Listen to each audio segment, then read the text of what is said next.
Get the video here going, and we welcome you into the Lion Country Kia Goon and Ironhead show. Hello. Another picture perfect day here in the Valley of Happiness. Lots to get into today. And we're going to start just because I know in the two previous programs is what we had a lot of discussion about. We're not going to spend a ton of time on it. I think most of what can be said has been said. James Franklin in his comments after practice on Wednesday, meeting with the media. In the overall scheme of things, truthfully, I don't think this is a big deal, and I don't think as we move forward, it's going to be a blip on anything.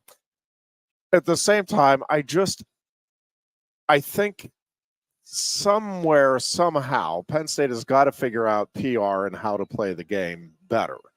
And if you missed it, after practice, spokesperson for Penn State comes out and tells the media, listen, we know about I'm paraphrasing here, we know about the charges against the two former players. We're not going to answer any questions.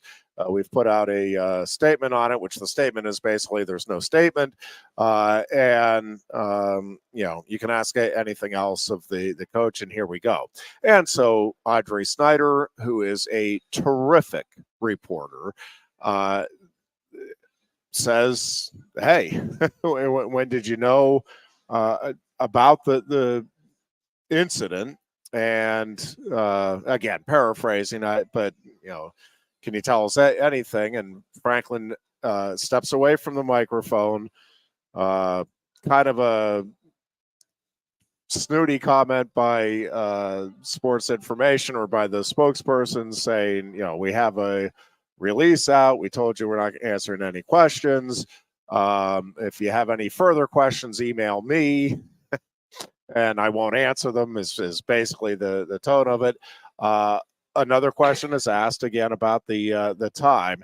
So I think we're going to differ, and it's interesting. I think maybe this is and fans are certainly by and large, I think, siding here with Penn State. I'll let you weigh in because I'm curious your thoughts first. Is he allowed to talk about it?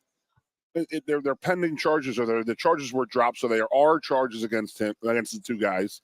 I understand her question. She's a journalist. She's doing her due diligence as a reporter. But if they come out and say we can't, and nor will we talk about it, and then you do it twice, I mean, I don't know. I mean, you've done more of the interviewing in this world than I have. You've been to a lot more press conferences. Do coaches come out and say their feelings on something before it even, the charges were just laid out last week? But again, I understand her side of it. But after a second time, and it's like, okay, and we asked you twice not to ask these questions.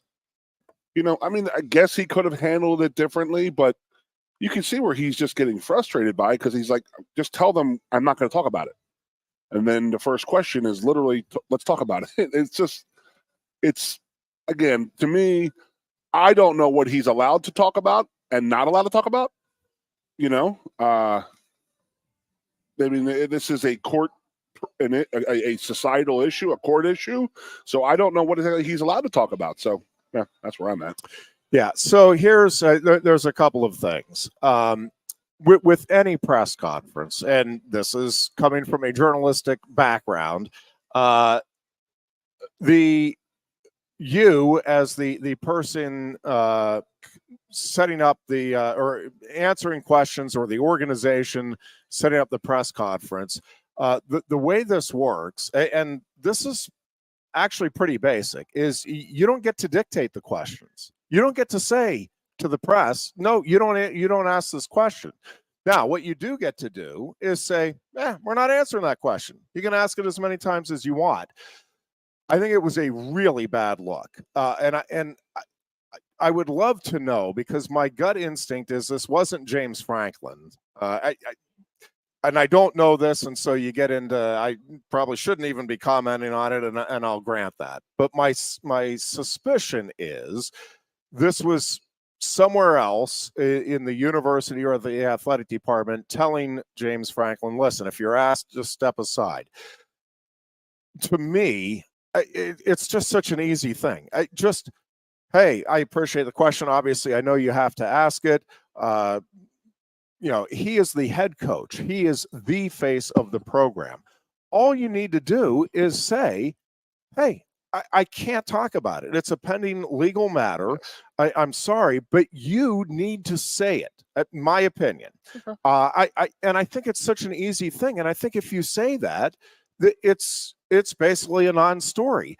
By stepping away from the microphone and then being short the rest of the press conference, as though, again, you don't get to dictate what questions are asked. You certainly get to dictate how you answer them, and you don't need to answer them. I mean, he is certainly within his right to just step by from the microphone, and Penn State has its right to handle it the way they did.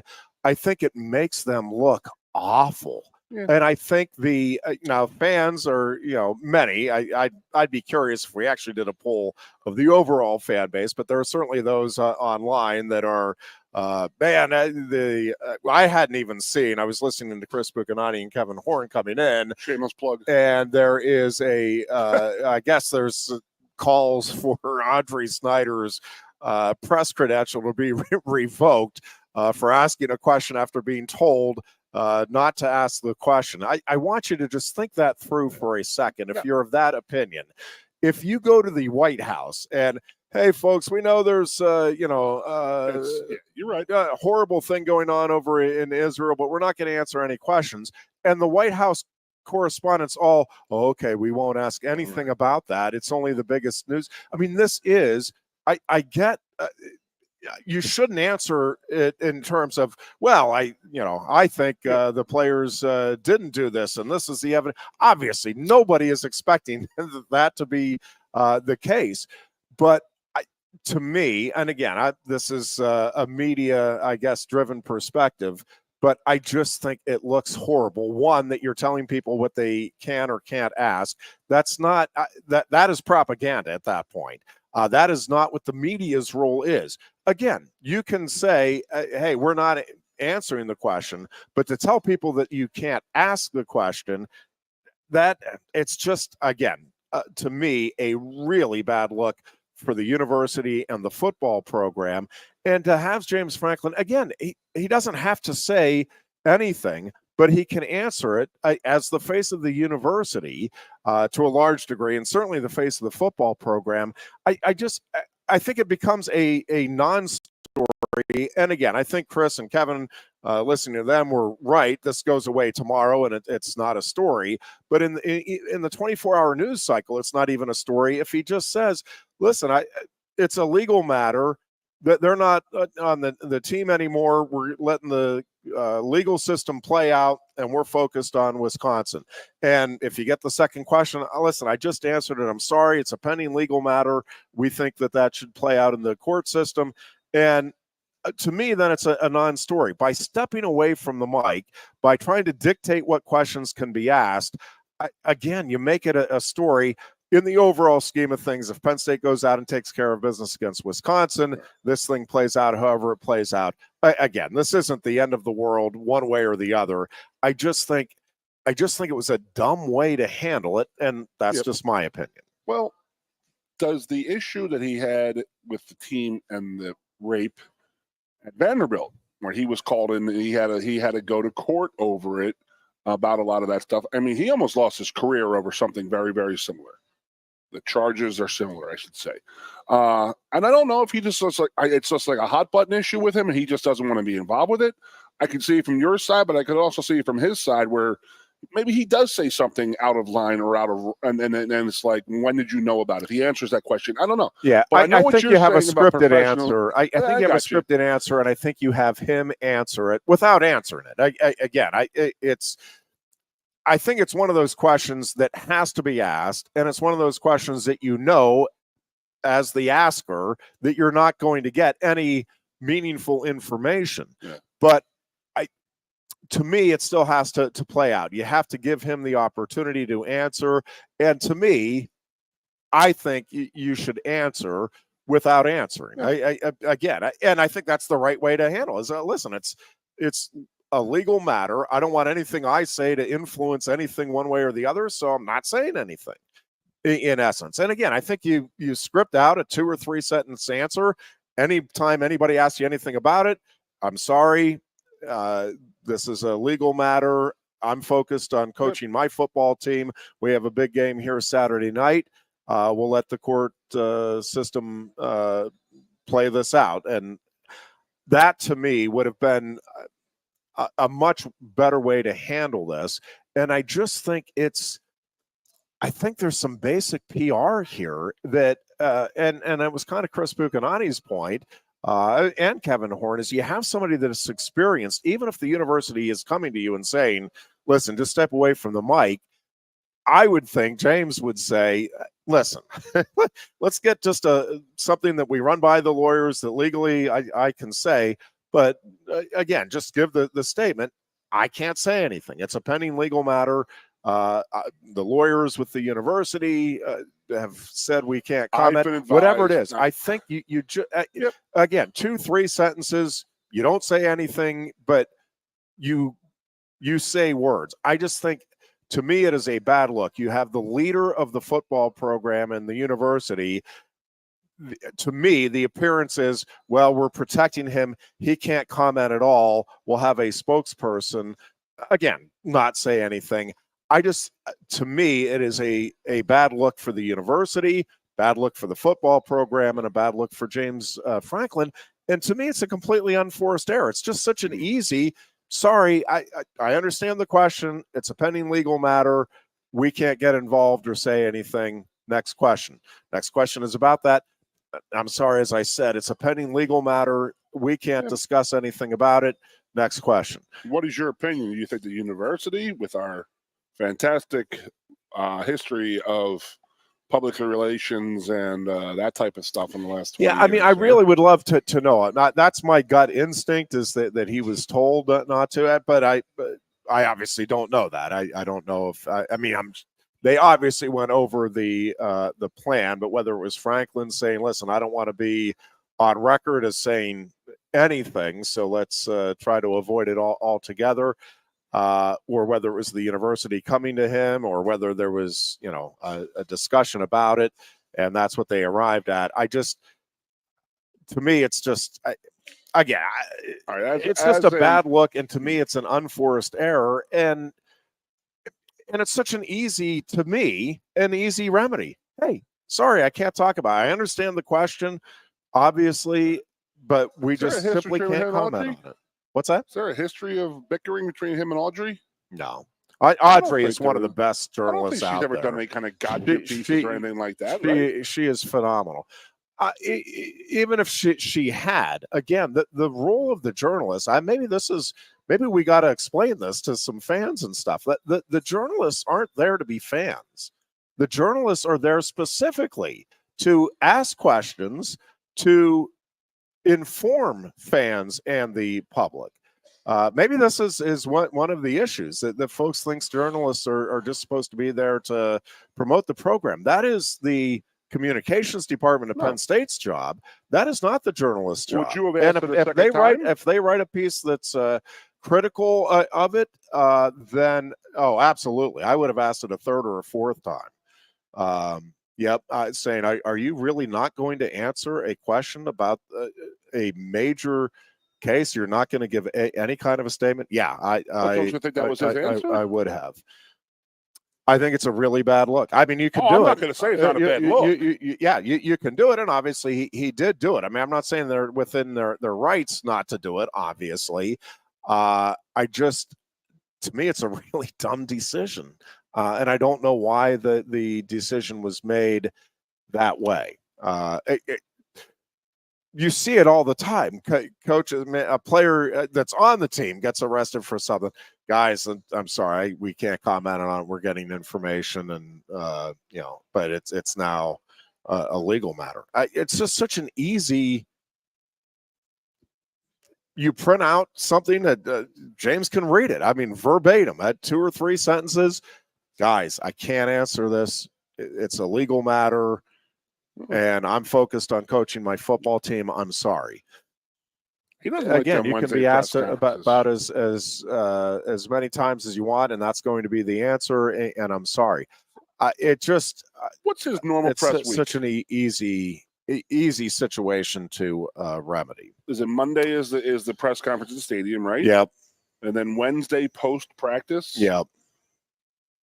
And then Thursday would be the Thursday would be the coaches show, and then Saturday after the game. So it's like, think Steve's going to ask about it tonight. I'm gonna go with a hard no on that one. Pretty hard one too at that. But yeah. All right, I have an unbelievably funny story for you, Jeff. Yes. Yesterday I spoke at the quarterback club. Landon and Tangwell and I went over there and just to talk about this, the football thing we got going on this weekend, the viewing party, It was a great affair. And I'm looking around and I'm like, very similar to what we had. And now that I'm thinking about it, where the heck would have been those lunches would have been 30 years ago? Would it have been the Nittany Lion Inn? Yeah. Was it? I forget. I completely do. Now that it's in my head, I'm like, wow, where did I speak? But I remember going there. I think it was the Nittany Lion Inn, maybe the Penn State. I don't know. It was there. That was the Scanicon then. But either or, it was just funny. So we get there. I'm there with Landon, and I'm looking around, and very similar people, just a little grayer, a little older, a little more hunched over. And we get up there talking, and then I'm like, and I want to tell a story, but I don't tell it. I told a story about my beard of, Joe's rolling over in his grave if he ever saw me like this. But I said, this is my non-shaving. I don't shave until we lose a game. So I hope by Christmas I look like Kris Kringle. But I was going to say, like, the last time I spoke here was 31 years ago. And it's funny because we were not allowed to eat there because it would have been a benefit. That was not given to other student athletes, or I don't know what it would be, a violation. So we couldn't eat at the football quarterbacks club. So Tom Venerino would take us to CC Peppers, the one that's behind the old Burger King, which is the new Wendy's now. It's not even, it's a high rise now over there by UT. We went to that CC Peppers, and we had $8.50 to spend.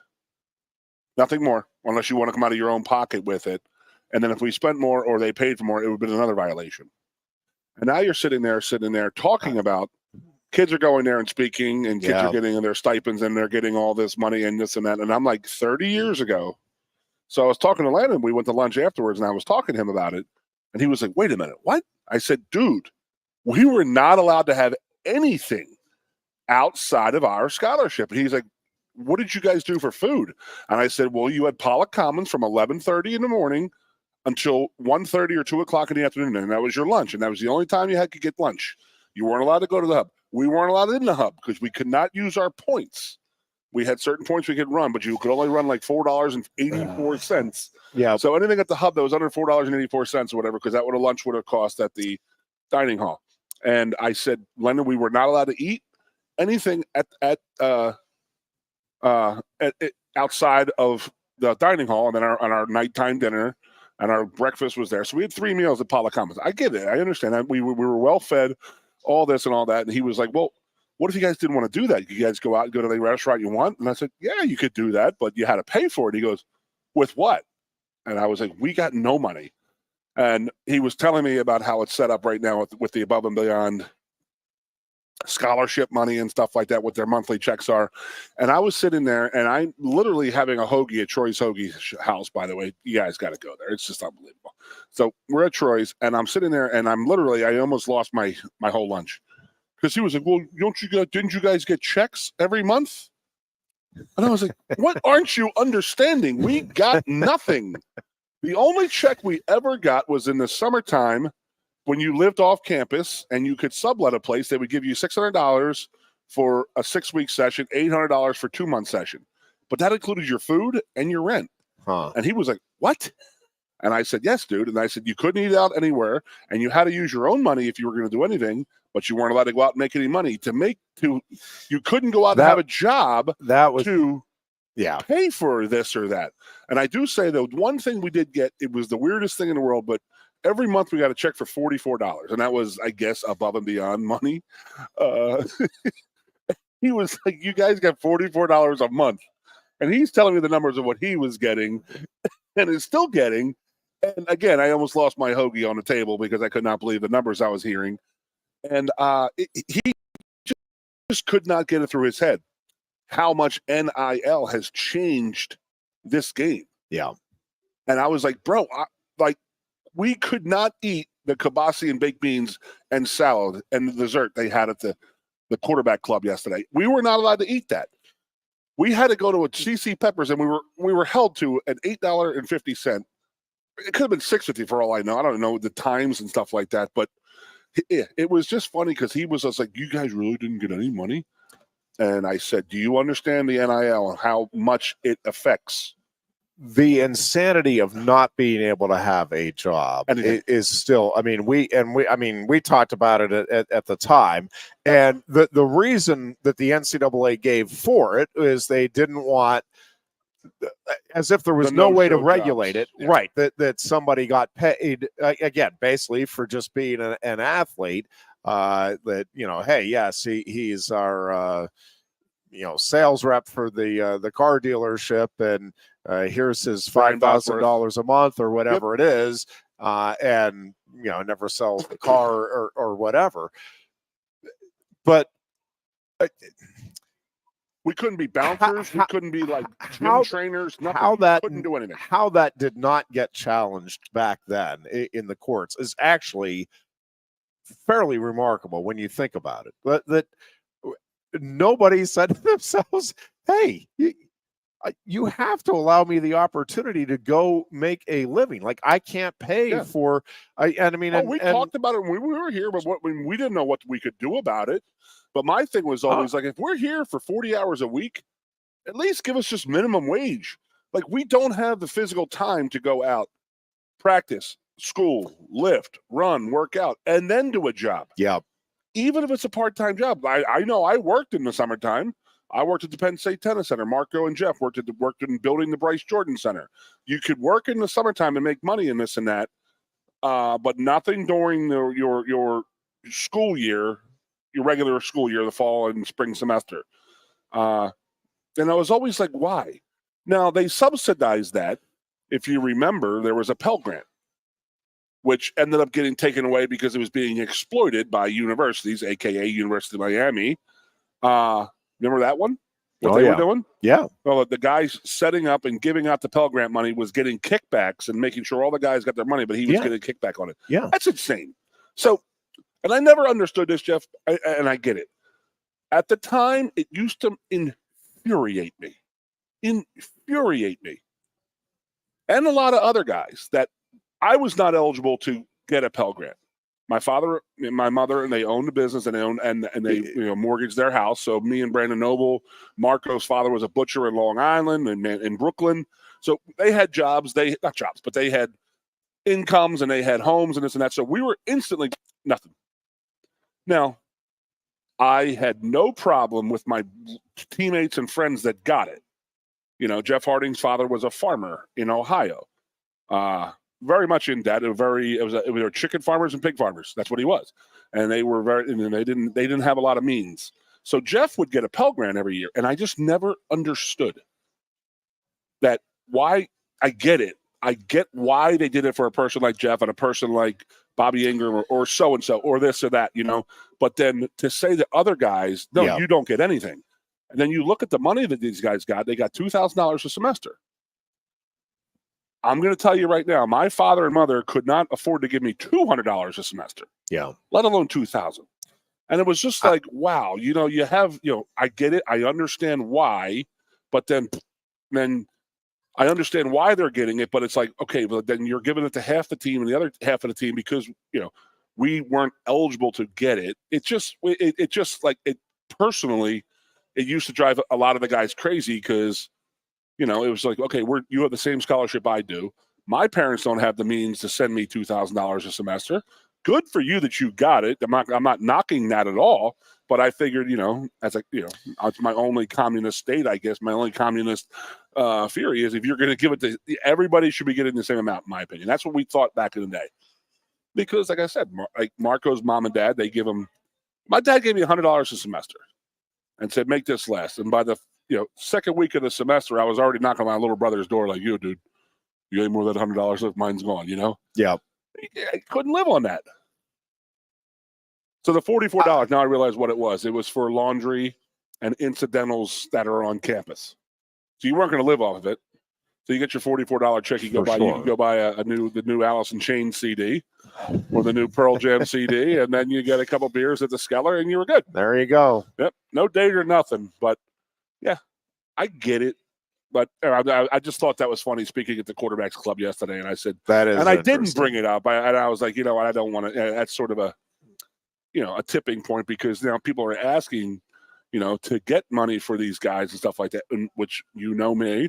I am 1 billion% behind, and I'm happy it's happening. But I just look back at what we, not just me, go back to the 60s and the 70s, and then what we didn't get, and it was just like, holy crap, we did get exploited.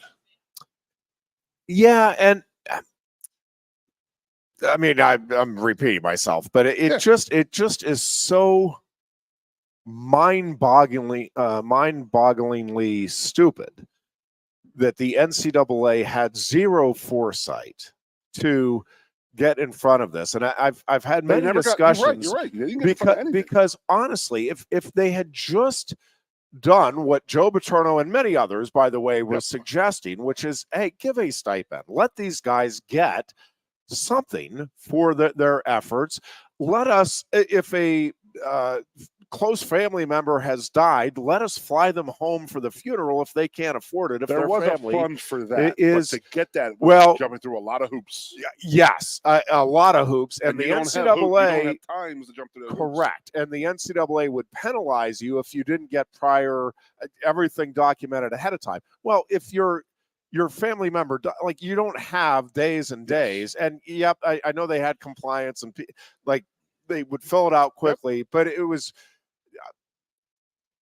Like, why not just say, yes, fly them home, and then we'll figure it out, make sure, don't fly them home for just any reason. That's fine. But, then retroactively show us, you paid for the flight, and this is why. Fine. But it was all, if you did it and then said, hey, we did this, and you got penalized. I mean, which is just, when you think about it, it's just, again, it's unbelievable how bad it was, and the degree to which coaches and schools controlled the players. Where do you think the discord came from? Like, okay, we got to change this. Was it some guy who was a football player and became a lawyer and said, you know what, we should fix this? Because you're right. Why wasn't anybody complaining? We were definitely complaining about it. There was no doubt we were complaining about it. But nobody hired a lawyer or a class action, and Northwestern was the first one I ever heard. Well, it was the UCLA. What was it? EA case. I got paid on that one. I mean, that's what cents, baby. That's what got everything rolling. But even that didn't. Again, if the NCAA just had any vision, it's like, oh, wait a second. We see now where the courts are going. Let's get out in front of this, because the discussions I've had with folks who are old school and don't like what's happened, it's like, it's gone out of control. It's like, well, right. But the reason, like, the pendulum was so far the other way for way too long. Like, there was way too much control. A coach determining what school you could go to. I mean, as you say that out loud, right? Like, that is absurd.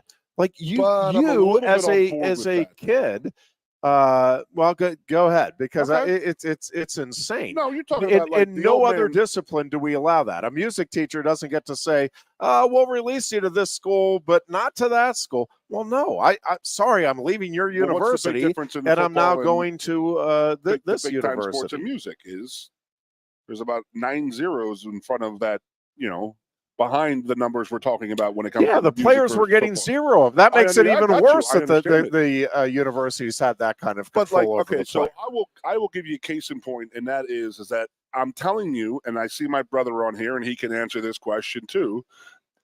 Every person who's ever played a Division I sport or Division III, II, or whatever has wanted to transfer, because it's like you just have that like sinking feeling like I can't play here. Or the old man's driving me nuts, or I just don't like it here. I'm not fitting in here.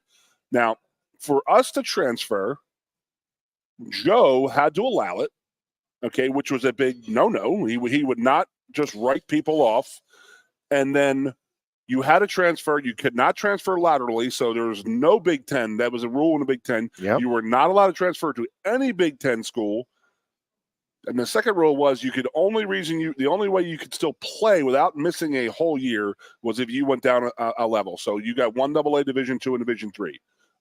Guys from Delaware and a couple guys that I remember went to Rowan from here. But the old man had to okay the transfer. And that was he wouldn't do that because, one, you're right, he had the power to say, yo, you can't go there because you're not allowed. So the guy that in my class was a guy named J.T. Morris. Yeah. And who was one of our 7 All-American running backs that we recruited in the 91 class. Honest to God, he was playing as a true freshman. Kijana Carter, Mike Archie, Stephen Pitts, Brian Mill, and John Whitman did not play a down in 1991. J.T. Morris was playing fullback for us, and he was an unbelievable running back. Yep. Think of Aaron Harris. There was a very similar type of player that they had a tailback, a large tailback who moved the fullback pretty much. So JT was there, and JT missed home. He was from Lynchburg, Tennessee. He missed his girl. I mean, he missed his girl. I think he actually maybe had a child with her. He just wanted out of state college. He wanted to move back down the South, back down to Lynchburg. Joe would not allow it. And then finally, after like 2 years, he finally relinquished, and then JT could transfer. So he left our school, left Penn State, and went to Liberty. Blew his hip out, got the Bo Jackson injury, never played football again, type of thing. But that's the only guy I remember one who did actually transfer. But he had to wait 2 years before Joe would allow it. And I'm with you. It was weird that the power that a head coach could wield in that situation. Like, you're not transferring. No, I'm not giving you your release. Yeah, and again, so we to me, because of the lack of any vision by the NCAA, and we went from one extreme, which was, to me, by any reasonable measure, absurd. I mean, when we look at it now, and I mean, even at the time, like we were on the air saying this is insane. Like, when a particular player's jersey number is selling off of the shelves, sure, and he literally can't buy his own pizza. Like, that makes zero The kid sense. delivering the It is pizza is absurd. wearing a number 32 jersey to Kijana Yes, Carter. and But Kijana Carter can't get that pizza for free. can't get And now get a cent, and can't deliver the pizzas himself. Oh yeah, then can't even do that. Like, you're right. So again, so we went from one way too far extreme, way too much control, zero freedom for the players in terms of capitalizing in any way on any of this, being able to even just go to a school that made more sense, was a better fit for them, whatever, and yes, it has gone too far the other way. I think most people agree. I think some of the people even involved that are raking in the NIL money, it's like, well, this is absurd. I'm getting money for doing nothing except having a name or a reputation. And so, yep, it has gone way too far the other way. Yep. But what could have happened and what should have happened, and it would have prevented this, I'm just telling, I mean, you know it without being able to prove it, is if the NCAA had just incrementally, in the 80s, started, hey, you know what? Yep, we're going to give $1,000 stipend to our student athletes, or depending on the sport, football maybe $1,200 down to $600 for some sport, whatever. They could have gotten ahead of this and then upped it. And you know what? You can transfer once with no restrictions. If you transfer a second time, then maybe we can put in like. If they had done it that way, nobody, again, I can't prove this, but nobody would have been challenging all of these things, because it would have been perceived that, hey, they're trying to spread the wealth. And by the way, they still would have been making a fortune above and beyond what they were giving to the student athletes. It still would have been patently unfair in terms of the numbers, but because of it being what it was, people would have perceived it as, man, this is a great step in the right direction. And if you just incrementally upped, the money being given every few years or with every new TV contract, whatever, this would have been avoided. But because they dug their heels in, and again, no vision, no recognizing what the courts were saying, it's like now we have just the Wild West, and now we're trying to figure out how to rein it in, and it'll never be what it was, and all of that. And again, it just good game Saturday. My gosh, what a shame by the NCAA. 40 minutes, not one talk of Wisconsin. We will talk some Nittany Lions and Badgers after this timeout. You're listening to the Lion Country Kia Goon and Ironhead Show. Coast into fall with a new Kia from Lion Country Kia. Right now, get a 24 Kia Seltos for 5.25% APR for up to 48 months. A new Sportage plug-in hybrid at 0.9% APR. Check out our 23 Sorrento hybrid for as low as 4.5% APR. And don't forget, all 2023 and 2024 Kias come with a 10-year, 100,000-mile limited warranty. Stop in and meet with one of our sales experts today and coast into fall at Lion Country Kia. We want to see you in a Kia. If you love wings, if you love rings, and all kinds of other tempting things, great times, great food, get to Quaker Steak Lube. Get our Best Wings USA, signature sauces, mouth-watering appetizers, or any of our delicious award-winning lube favorites. Great times, great food, get to Quaker Steak Lube. The Center Hall Farm Store has been serving Center County and beyond for well over a half century. A small family business, the Center Hall Farm Store specializes in animal nutrition and manufactures its feed fresh using local ingredients. Get the best in horse, cow, pig, chicken, and bird feeds. If you're not already a customer, stop in and see why so many of your neighbors are. The Center Hall Farm Store at 110 West Allison Street in Center Hall, or call us at 814-364-1393. A lot has changed about State College. One thing that hasn't is W.C. Clark's Coffee Roasters on 234 East Calder Way. 30 different varieties of specialty coffee beans sourced from over 25 countries and roasted with love each morning in Happy Valley for over 45 years. They'll ship their fresh roasted coffee from their doorstep to yours. Order online at statecollegecoffee.com. That's statecollegecoffee.com. Two of the top names in local printing have combined to serve you better. King Printing and State College has merged with theprinters.com, forming one of the 400 largest printers in America. Combining traditional offset printing and digital workflow techniques, theprinters.com can print, assemble, package, and ship to anywhere in the world, all with the same high quality customers have known and trusted for over 50 years. Buy local and save. Get started today at theprinters.com. Ready to be part of something bigger? Come pave the road to success at Glen O'Habaker and discover a career where your hard work and determination can build a bigger, better future. Our team believes we can build a stronger future together. Join us at Glen O'Habaker, where we value teamwork on the field and on the job. Go to GOHcareers.com to apply. GOHcareers.com. And best of luck to all the Center County sports teams all season long from everyone at Glen O'Habaker. With a Timber Kids savings account, you can start to save money, earn prizes, and teach your kids the value of savings. It's easy as 1, 2, 3. Building futures is what we do at TFCU. You really need to belong to a credit union. You belong at TFCU, Timberland Federal Credit Union, a credit union you can grow with. Get up and get going. With the Happy Valleys, 98.7 The Fox, the Goon and Ironhead. And we welcome you back here on this gorgeous Thursday afternoon in the Valley of Happiness. So let's look at Penn State, Wisconsin here Saturday night, Goon, because we've been talking about it throughout the week. There are certainly big red flags, which I guess is appropriate with it being Wisconsin, about this game because it's a road game, it's a night game. Penn State coming off the bye week, Wisconsin with some momentum. and Penn State with the Ohio State game looming the following week. So the trap game potential, like all of those are legitimate concerns, issues, reasons to be worried about the game.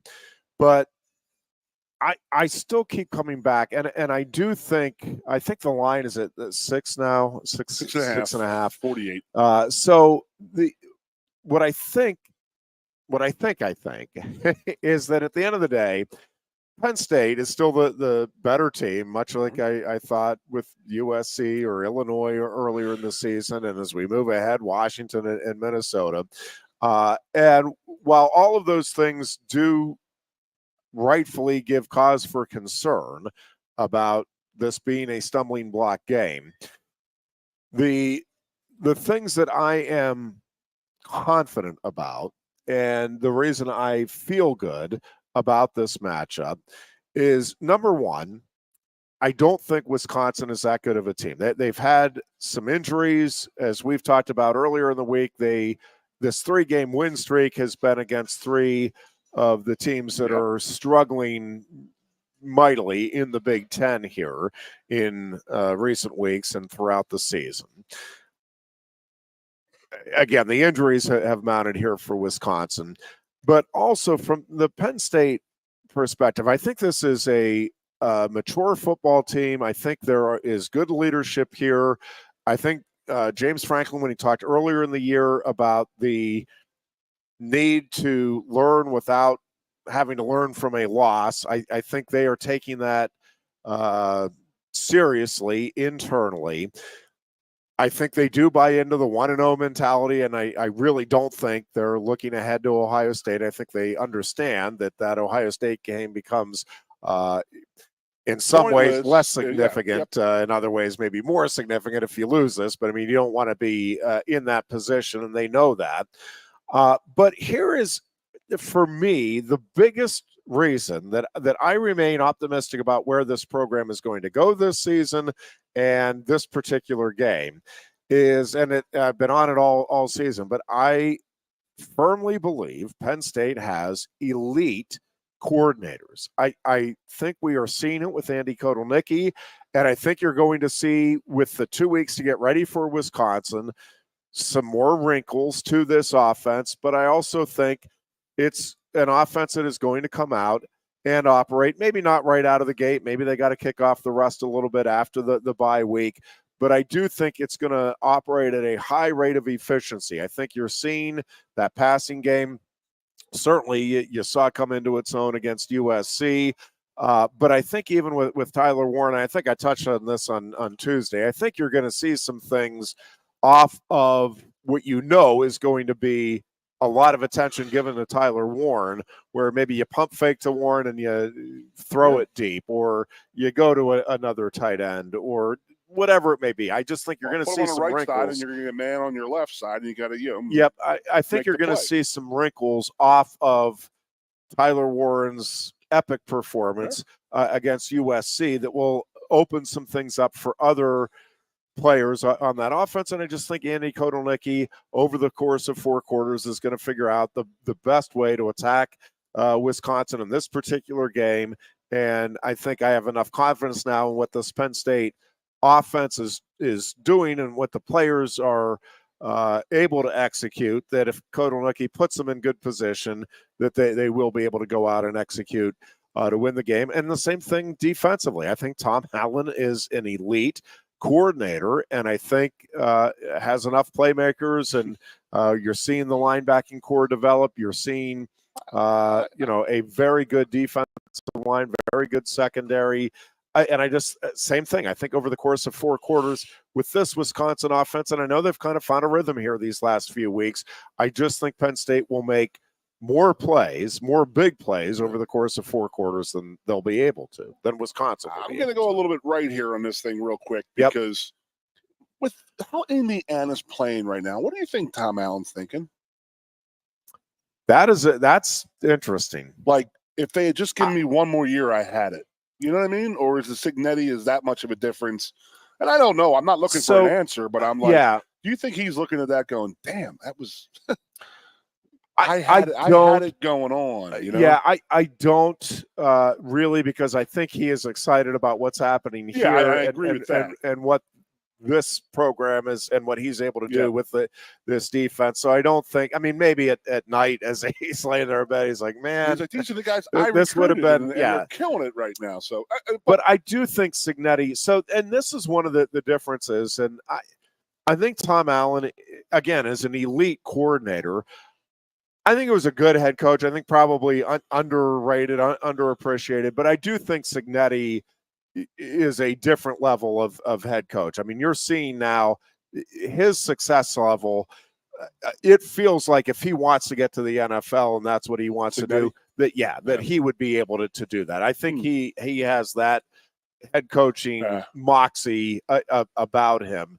And by the way, I'm not saying Tom Allen, I'm not writing off that Tom Allen couldn't, if he has success here for a few years and gets another chance, couldn't take another program to I would significant think heights. The second time around as a head coach might be easier because you do learn, of course, what worked, what didn't work. And I think that James loves having guys like that on his staff.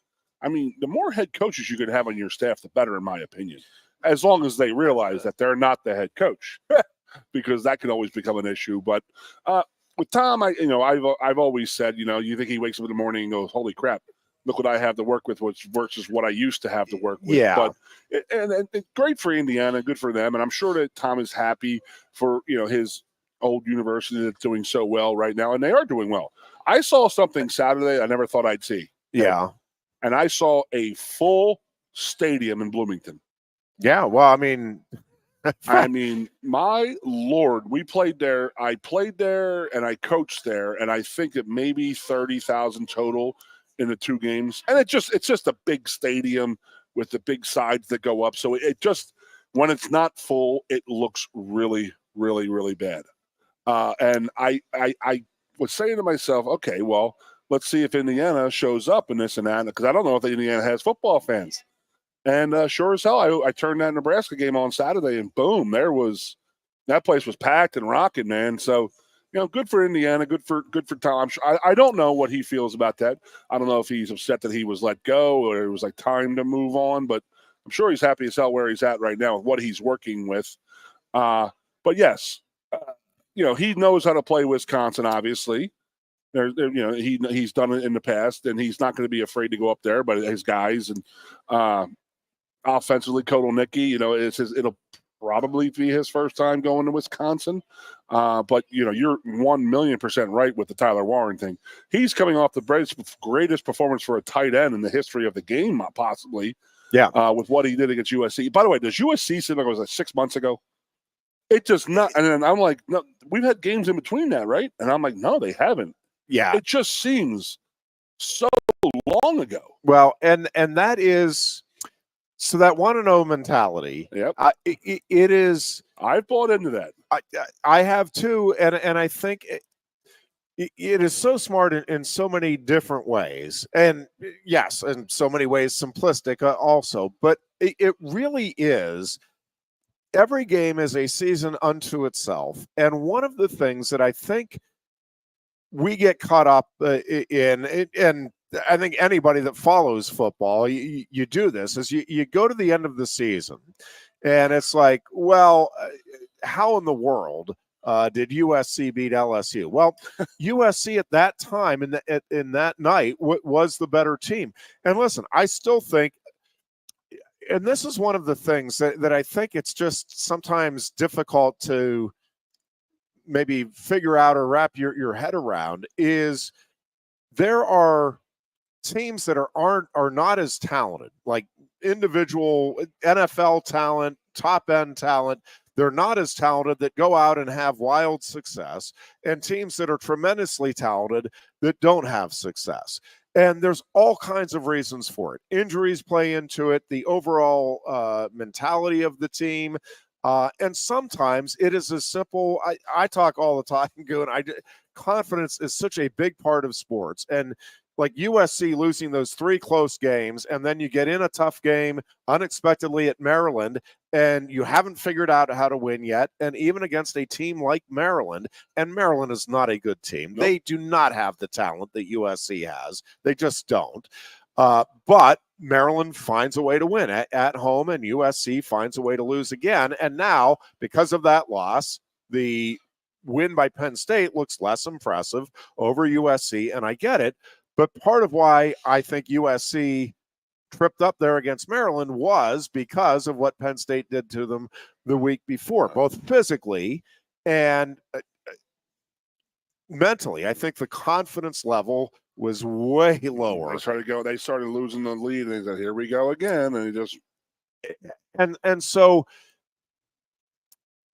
it matters when you play teams in terms of the opponent's health, opponent's confidence level, and again, where you're playing them matters, all of those things. So, like, I think Penn State is catching Wisconsin from Penn State's perspective at the worst time of the year, because I think this will be as high as Wisconsin is all year. I think Wisconsin will lose this game Saturday night, and I don't think they're going to go in the tank, but I think they're going to end up a five-loss team here in 2024. Who do they still have? Well, I want to go to Indiana first, because I think Indiana is going to be one of the more fascinating watches down the stretch. And listen, this college football season, anything that we think we know, we'll no shot. Yes, I think we'll learn in the coming weeks that we don't actually know. And it's why I think Penn State fans need to start taking credence to the idea that Penn State is one of the best teams in the country this year. And I'll go into that a little more here in a bit. Indiana, of course, has ESPN Game Day coming. Huge deal. First time ever, which is actually pretty remarkable in and of itself, that ESPN Game Day is going to Bloomington. They're going there Saturday. The Hoosiers take on Washington. I am really curious to see how Indiana handles this. This is a lot of attention. This is a lot of off the field accolades and attention this week. And it feels like Indiana's a better team than Washington. They're at home. The energy level is going to be high. This is just one of those, it just kind of a gut feeling. I think this is a really dangerous spot for Indiana. Yep.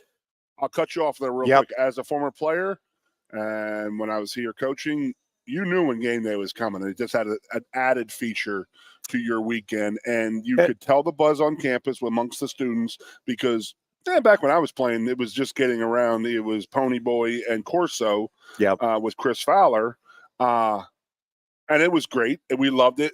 But we never got involved with it. But you definitely sensed that something was going on campus, because the students did, because they were so jacked up to get to go watch game day when it was at Bryce Jordan Center. Because I know in 2005, when we had just beat Ohio State, or they were coming for that Ohio State game, it was a big thing because they hadn't had it in 4 or 5 years. So I could understand where Indiana might get a little too jacked up early, player-wise, because their students and their fan bases are so jacked up, because again, this is the first time that game day is ever going to be there. It's going to be off the charts. Now, good for them. Absolutely. Now, can Signetti get that team dialed in enough?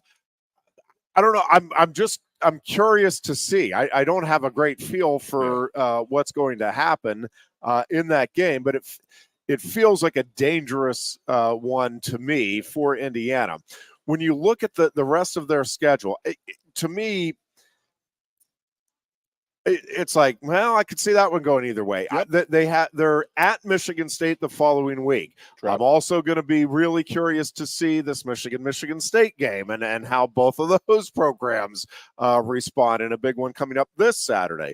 But that Indiana Michigan State game, if Indiana beats Washington right now, they are going to be feeling their oats, right? Like, this is, are you kidding me? We had game day, we win, we're rolling. And now you go in to Michigan State.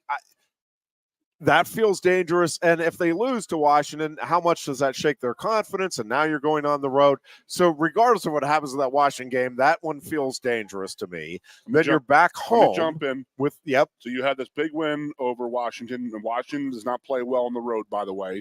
So that's probably gonna happen this week. So you are high as hell. Yep. As a player. And then you're going to fall into the Indiana syndrome, which is what Penn State, Michigan State, or Penn State, Michigan, and Ohio State have always felt. And that is when the Illinois electric atmosphere we had versus Illinois. And then a week later, we got to play UCLA there's absolutely no fanfare.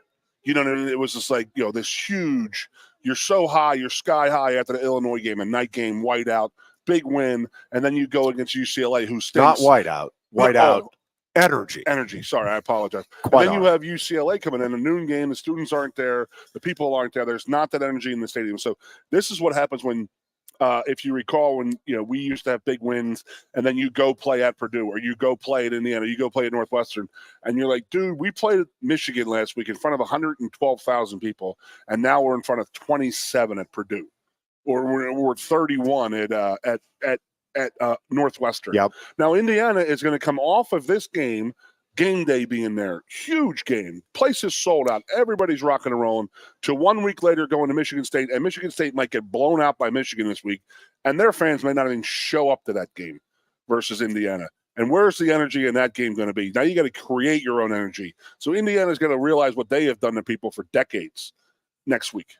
Sorry. Yeah, no, I think it's a great point, and I'm just man, you got to create that momentum. So both of these next two games, to me, for Indiana, like not shocking at all if they lose them.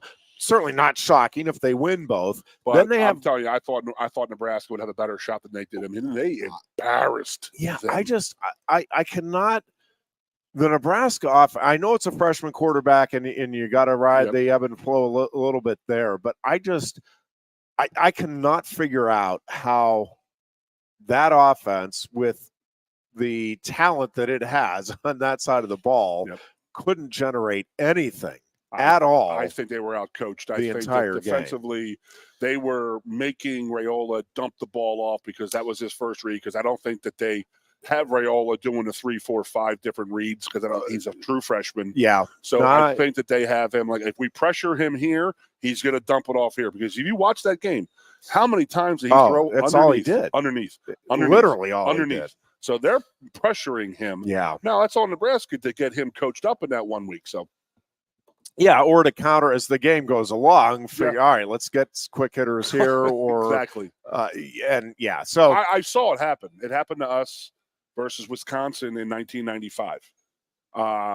It was Wally's second start or third start of his career, or because he started earlier in his career, but it was a third or fourth year. We're coming off the 94 thing. So people were expecting us to be like that, but they weren't giving Wally the technical reads and this and that. And they were not letting us run the ball on them. They were saying Wally Richardson needs to throw the ball on us. I think Wally threw 48 times against Wisconsin in 1995 right. because they weren't letting us run. Yeah. And then just dumping him off. He had 31 completions.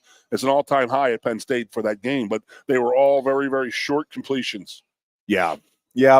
So Indiana then has Michigan at home, which I don't care what Michigan's done or not done. That is a huge opportunity for Indiana, but it wouldn't be shocking again either way. Then they're at Ohio State. Listen, if they're undefeated, man, more power to them. That's going to be a fun watch for college football fans. But that's the thing. Like, you could see Indiana going into that with a 3-game losing skid, or 9-0. Yeah, you can see them being undefeated. And man, here we go. The opportunity to be what Cignetti forecast at the start of the season. And I will say, it is one thing, like what Cignetti has done to this point anyway, and he hasn't taught quite as much as Deion Sanders, but boy, he has backed it up a lot more than Deion Sanders with saying that there's a new standard here at Indiana. This is who we are. Like the results, and again, it could play out much differently here still down the stretch. I think this is, again, to me, one of the more fascinating watches down the stretch, because I can see Indiana ending up as an 8-4 football team, or as 10-2, or even 11-1. I mean, I think that's very much on the table. And by the way, Indiana, if Indiana does go, the whole college football playoff scenario, for anybody that thought the regular season games were going to take less significance, the number of teams that potentially could have real arguments here for being, like, when we had the 4-team playoff, most years there was an argument for sure, but it was like one or two other schools, maybe a year where it's like, yeah, I think you could make an argument for 3 other schools. Again, a lot of things that could happen. Maybe this will end up being pretty cut and dry. These are the 12 teams, and we're pretty clear on it.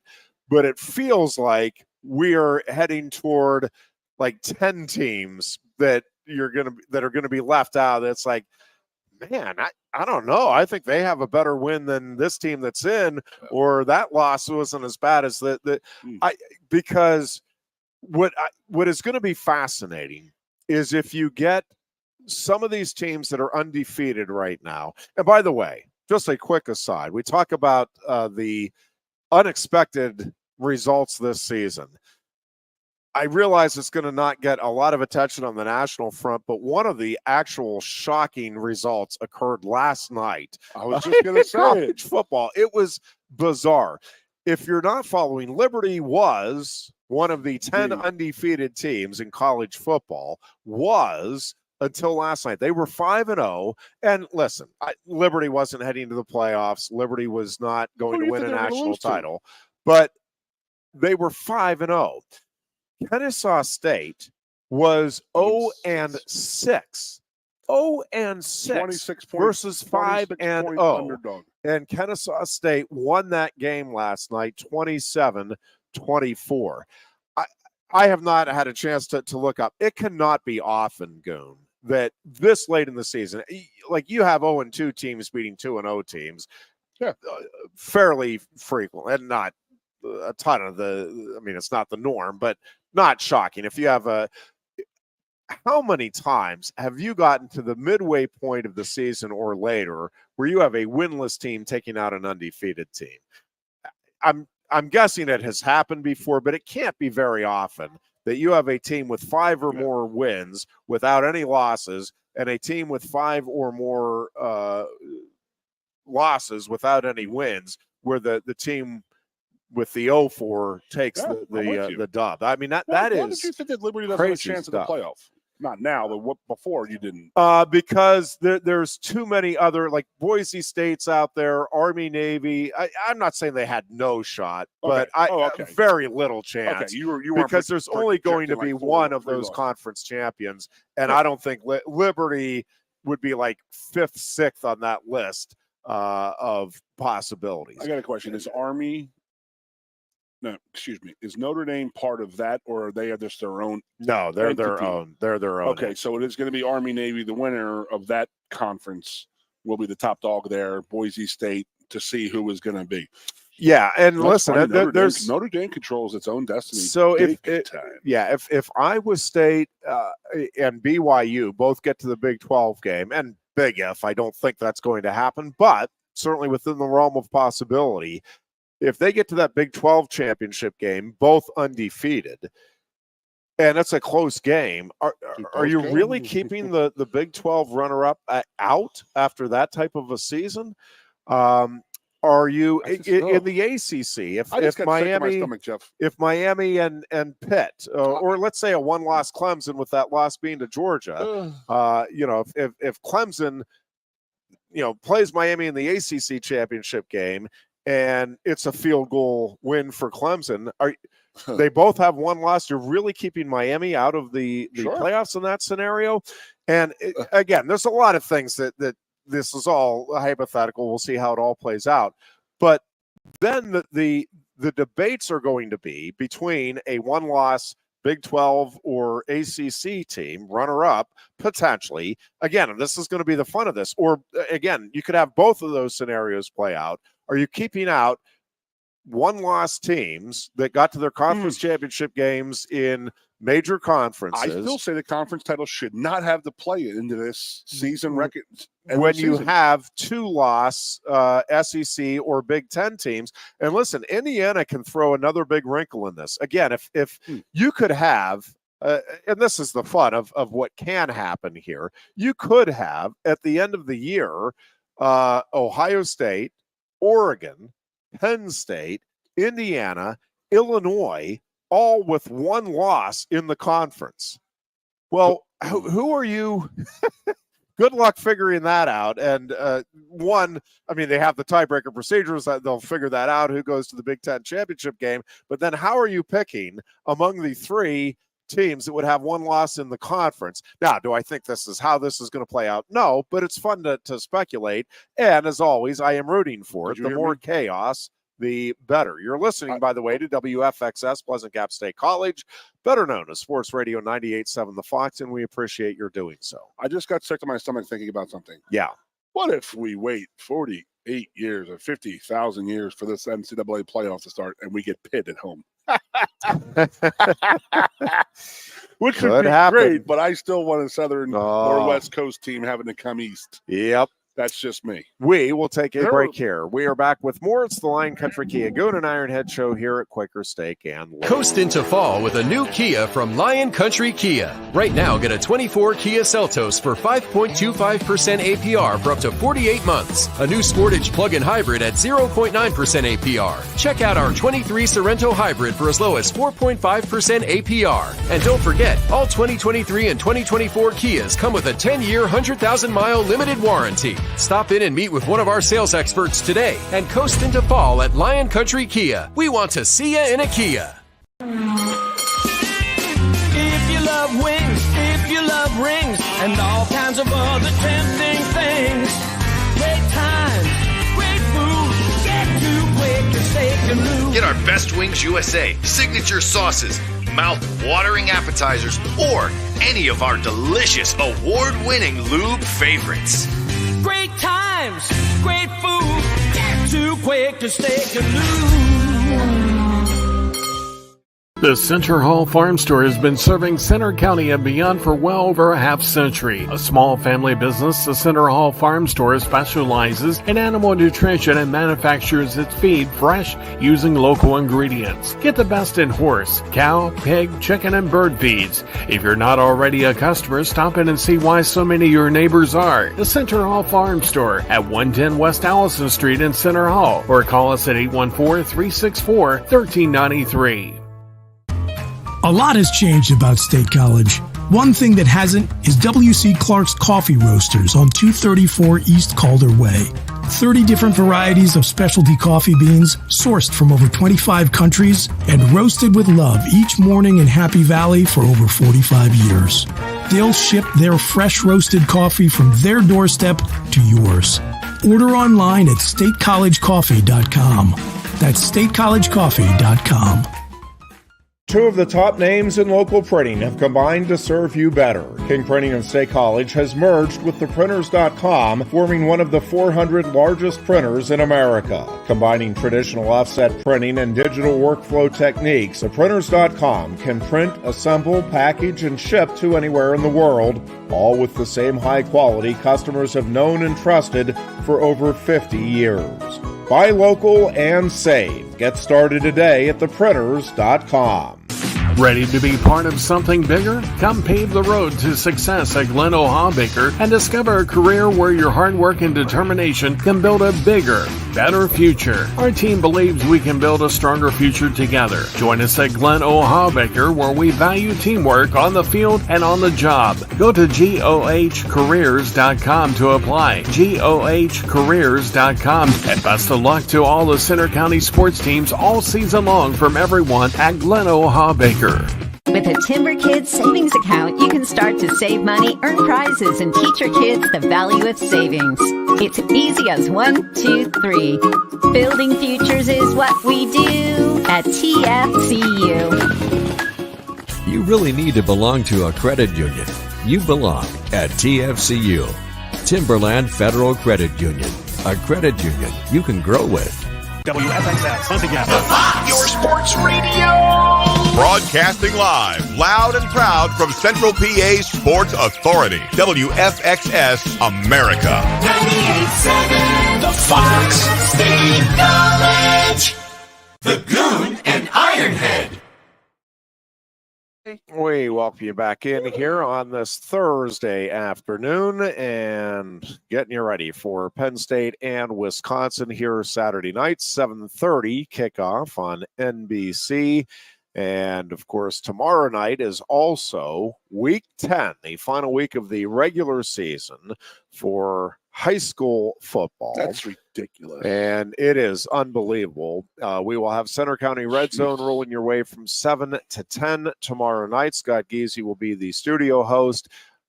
Really 5 really good matchups tomorrow night, probably highlighted by State College at home against Bishop McDevitt.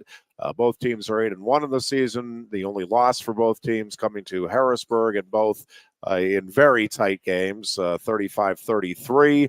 The loss for Bishop McDevitt in overtime. And then, of course, State High losing on that rainy Saturday, 7-6.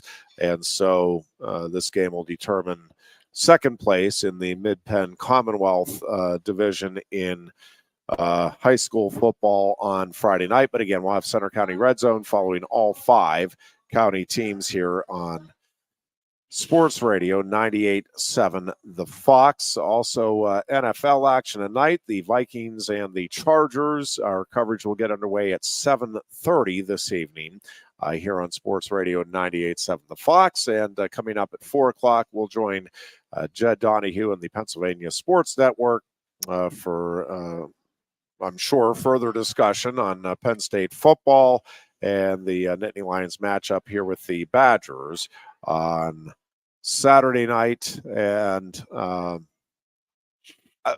couple of things going on with this game is, again,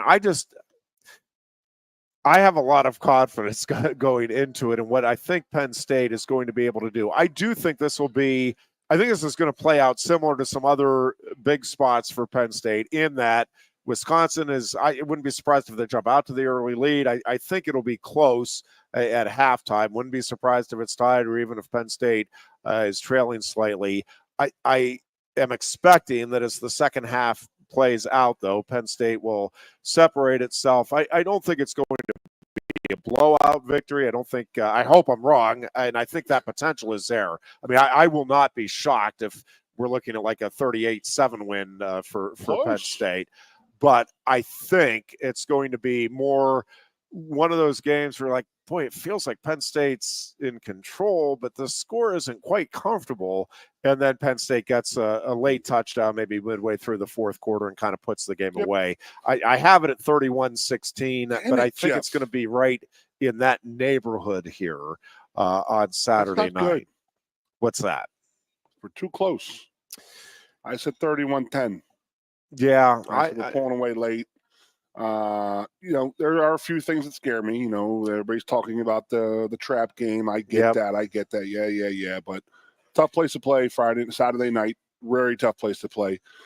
If we do get behind, the only thing I'm a little bit worried about is, you think now, because you want to be patient. You want to be, okay, we got this, have that cocky swagger about your team, but you want to, you don't want the comeback at USC to be like, oh, we got this still.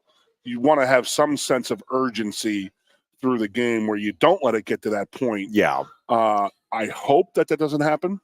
Obviously, it's safe to say that we neither of us want that to happen. The trap game of being at a Saturday night game in Wisconsin versus Ohio, and then Ohio State a week later, the big game coming up that we've been talking about for a year now. And I'm sure these guys have been talking and thinking about it. So you can see where it could be a trap game for Penn State. I just think that if you and I are talking about it, Mom and Joe Pop and Papa Joe and Mama Louise, everybody is talking about this being a trap game. That our coaches and our team leaders are telling these guys, we need to watch out for this. We need to come out early. And it's not like James doesn't know that we just start a little slow after bye weeks. He realizes this. Yeah. It's just, he's going to be worried about that. The guys are going to be worried about it. I hope they don't press too much, but I'm okay with this game. I have a pretty good feel for this team. I like this team. I love the leadership of it. And I don't think they're going to go out there and be starstruck at going into Wisconsin and having to play there on a Saturday night. It might be loud. It might be crazy and nuts, but I don't care. That's the best part about college football. It's the amazing part of it is going into somebody's house and taking it. I love doing that, and I'm sure I hope our guys love doing that. I hope James loves doing it because that's the name of the game. And again, I do worry, and I don't worry at the same time. I would not be surprised if it's Penn State up by a pretty good chunk, but I wouldn't be surprised if it's a close game and even possibly losing it. I don't think that's going to happen, but neither way will surprise me. But my feel is that we go out there and take care of business, and then in the end, the horses take over, and we play a little bit of Wisconsin football in Wisconsin, and that's run the ball down their throat and impose our will upon them. Yeah, I just think when you, and not that this is the end-all be-all, but when you look at the statistics to this point in the season, and I think that the teams have played actually comparable schedules. It's actually one of the few teams that maybe Penn State has played a better schedule than. Not debatable, but Penn State statistically is better pretty much across the board. And so, again, if Penn State loses, it is going to be, I think, more a case of Penn State beating itself. And we just haven't seen many indications that this team this year is going to do that. And really, to James Franklin's credit, we haven't seen that over the last 3 seasons, that this team has taken care of business against the teams that it is expected to beat, that it is favored against. It has done that every time over the last, again, now 2.5 seasons. And I don't think James Franklin receives enough credit for that, because I do think that is a big deal. And I think when you start looking around college football, you ought to recognize how big of a deal that is. There are not many teams this year, even to this point. Notre Dame, Northern Illinois, Alabama, Vanderbilt. There's a long list of games, but where it's like, Texas, Georgia. Texas is favored in that game. I get, it's not stunning or embarrassing loss for Texas, but man, you're at home at night. You're the number 1 team in the country. It's a game you're expecting to win if you're Texas, with everything that the whole season started that way. You've invested. Florida State, Georgia Tech, Florida getting spanked by everybody. Florida State going 1 and whatever now, or 2 and whatever. But a lot of those upsets, those big. Is this upset city or upset that we're talking about to be meaning that college football is getting more parity? Well, so I'll tell you what I think. And that is, I think part of it is the coaches and the programs that are best at getting buy-in from admittedly now varied rosters. That virtually every program now is accepting transfers to one degree or another. Not everybody's going all in wholesale with the way Colorado did, but very few programs, if any, now are not taking some transfers. How you go about the transfer process and then the buy-in that you get from those transfers, to me, is a huge part of the equation. I'm not saying that's all of it, but I think that is a big part of it. I really do think that this 1-0 mentality, and again, I know every coach talks about the importance of, we're focusing on this week and don't let everything. There is one thing to say it, there is another to do it and to get that buy-in that, yep, everybody in that building or in that program is all in, that, yep, our only focus this week is on whatever game it is, and we're really dialed in. And when we're on the practice field, again, I think every coach from high school on up talks to the players about, hey, we need you, like, once you step across the line onto the football field, your girlfriends, your test scores, all of that stuff, there's nothing you can do about any of that. Everybody preaches it. Is another thing to actually, all right, man, that is where my focus is. And I'll worry about all that stuff once I get off the field. But for the next hour and a half or 2 hours or whatever it is, yep, this is my sole focus. Again, everybody tries to do that. I think it is a challenge to get people to actually do that. And I think the consistently successful programs are able to do that. Again, we're going to look back at the end of this season, and there are going to be games that are absolutely inexplicable. Now, there are going to be other games that were surprising in the moment, and it's like, well, it turns out Indiana's pretty good, or Vanderbilt was a much improved program. Like, still a surprise, regardless of the improvement. Like, I didn't really see Vanderbilt beating Alabama coming. But it's like, hey, you're going to look back at the end of the year and say, well, okay, yeah, but it's not as crazy as it seemed in the moment, because, by gosh, it turns out that they really are making strides and are clearly a better team. But there are going to be other games. I mean, that Northern Illinois Notre Dame game is more perplexing by the week here, Goon. It is not like Northern Illinois has turned around and set the world on fire in the MAC. They are not going to be in the MAC championship game. Man. And Notre Dame has looked great since. But listen, I'm really curious to see Notre Dame and Navy and Notre Dame and Army then later. Notre Dame and USC, because I still think USC, again, on a given day and at the end of the year, that is still a talented team. And now maybe they pack it in, and that game is not a close one, but it's going to be out there at USC at the end of the year. And Notre Dame potentially could have a whole lot on the line where USC can just go out and, hey, man, let's try to get our moment in the sunshine. Yeah, save our see coach. What we can do. But also, me and you have talked 2 years now with the NIL. Now it's a playoff year. Now it's like, okay, these guys are getting paid big money. You get 2 games lost, done. You're not going to the playoff. I want to see how many players are still going to play hard, knowing that there's not big bowl games out there for them. You know what I mean? We talked about Ohio State. Ohio State loses a second game here. Do they mail it in as a team and as a program, saying, you know what, we're getting paid? Again, I go back to, what are you playing for? The love of the university, the team, or the love of that NIL money you're getting? Because the NIL money is going to be there, win, lose, or draw. So if you lose if you have 2 losses going into the Michigan game, you're not going to go to the Big Ten title game. You're probably not going to go into the playoffs at 11-2 or 10-2.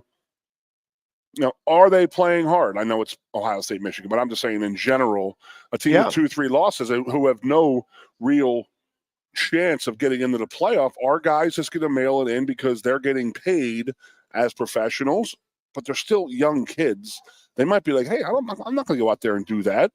I'm not going to go out there and sell out like that and put myself at risk to lose money type of thing. Or do they sit there and say, hey, we got to save Coach Riley's job? Because I really think that Lincoln Riley's job is I know it's a lot of money that they would owe him, but USC has a ton of money, ton of NIL money, and a lot of coaches would love to have that opportunity out there. Trust me. And he's just not getting it done. So that place is fickle, man. I wouldn't be surprised if they lose a 3rd or 4th or 5th, another game on top of this, if they just run him out of there. And that's just, Well, and the thing is, then at some point, and I'm with you, at some point you then are throwing good money after bad, and you're kind of chasing your tail because, and I'm not saying it wouldn't be warranted. Again, when you look at it, and I know it's laughable. I've seen USC fans are kind of poking fun at Lincoln Riley and USC. It's like, well, now it's 4 games. We're 4 plays away from being undefeated, but now we're a 4-loss team. And I understand it as far as it goes, but it's also the truth. Like they are that close to being right there in the mix for, and this is a team that lost to Maryland. Yeah, Maryland is awful this year. That's a good argument for a Maryland coach, not a USC coach. Correct. And I understand that and all of it, but it also is, to me, it's just like the NFL. That margin is so small. And the difference between success and lack of success, I mean, it really is a few plays in a few games that is the difference between you being 11-6 and rolling into the playoffs and being 7-11 and you're out on your keister as the head coach. And at the college level, again, the things that you now are being asked to manage as a head coach, X's and O's for sure, big part of it, culture for sure, big part of it, but you've got to manage the transfer portal. You've got to manage the impact of the NIL, at the very least, on your locker room and the opportunities that are surrounding your program. You at least need to be aware of and involved in to whatever degree you can legally be involved in, and what a mess that whole thing is in terms of what you can and can't do. But again, you better be aware of what's happening, and your program, in order to be successful, has to have access to moolah. Like, and you've got to be aware of it. And, to say nothing of the media responsibilities. And again, I'm critical of James Franklin, the way he handled Wednesday night. In the overall scheme of things, it's a blip on the radar. I don't think it's major cause for concern. I don't think it's the end of the world. I think it was just a dumb, bad PR look. I got a great question for you. But what James Franklin is doing a great job of is getting this program focused. And again, even in the losses in the last couple of years, and I know they're devastating and they're heart-wrenching and all of that, but Penn State is consistently in these games to the end. And that is not always the case when you look around, even with the big-time programs. And I think there is something to be said for that. They have figured out, James Franklin has figured out the formula here to get that buy-in. And I get you need to turn the corner here. It feels like they are ready to do that, but this is a big step toward really rounding that corner, is taking care of business here in Madison Saturday night. Yeah. I mean, I'm going to say something right now. I want your honest thought process opinion of it.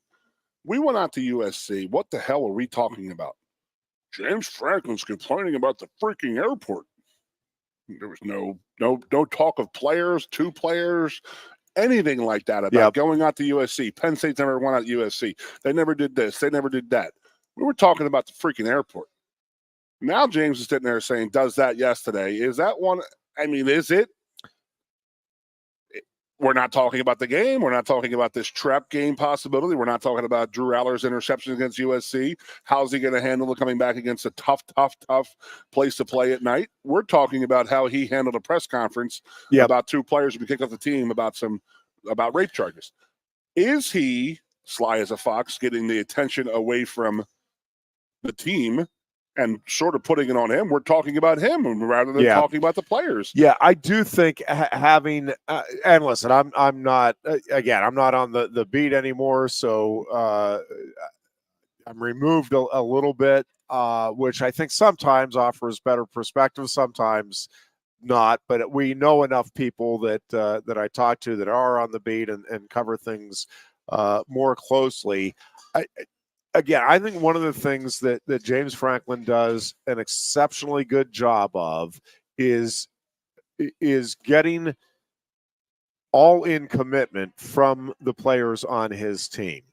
And I think he has been very smart too. One of the things that I think maybe went under the radar. I know it got coverage, but the importance, and James Franklin talked about it, the importance of reinforcing that message of like the 1-0 mentality and taking it seriously, but understanding it is a game and like it's not real pressure when you're out there.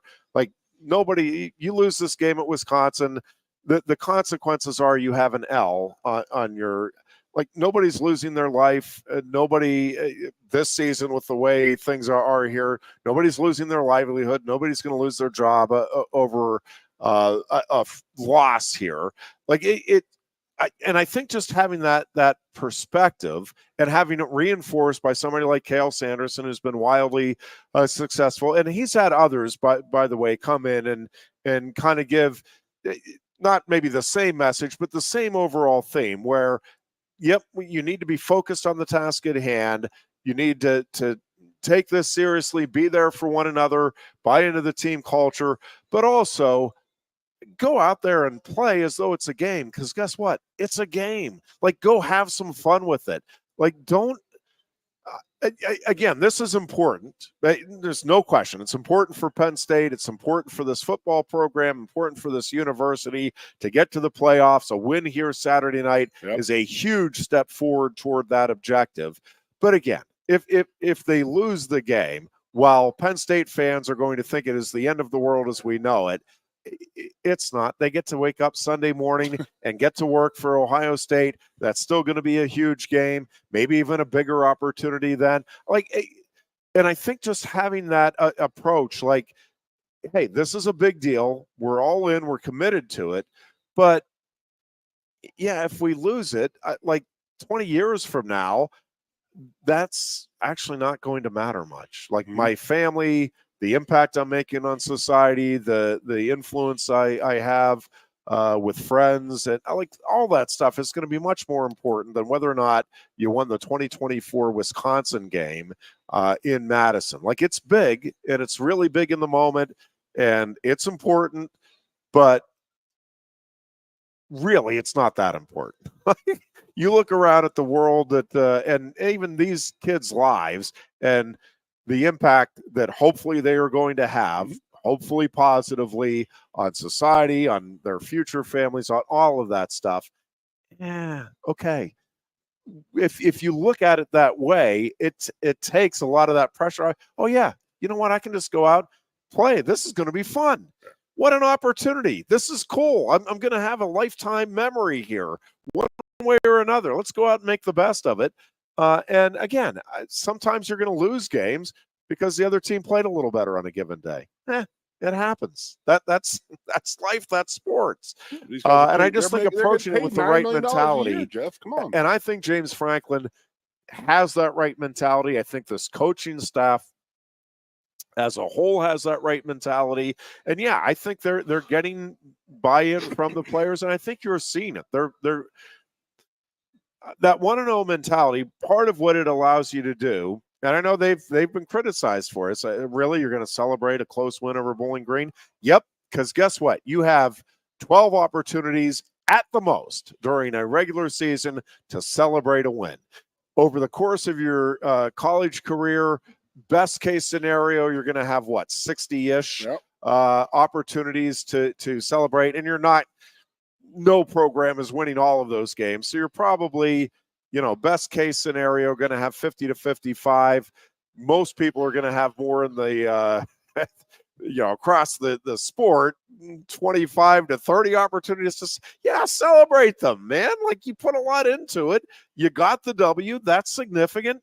Enjoy it. And then, get back to work and refocus, and here we are at the task at hand. Yeah. So I love the approach. I love the mentality, and I think it will serve Penn State well. And it's why while I recognize all of the dangers and the red flags flying all over the place about this game, I just, much like this team, I have a quiet confidence in what Penn State is going to be able to do. And they've just given you no indication in recent years that they are going to let this opportunity slip by, because we they lose just this haven't game done this it. week. We're sitting here next week going ranting and raving. Yep. and being then furious, and then you got to Ohio State. And then if they turn win around the and beat Ohio game, State, it's like, oh, we're still It's a whole different world that no one's used to, man. It's like all the worlds have collided. Remember back in the 80s, it was when you lost that game. Yeah, the 80s and 90s is when you lost that game. You can lose a game, but if you lost it in week 4 versus week 11, huge difference. Yeah, we're getting to that point right now. We're getting back to that point. Then it was strength of schedule. Who would you play and this and that? When there was 4 teams, it was pretty much cut and dry, except for a couple times where there was an issue with the 5th team, 6th team.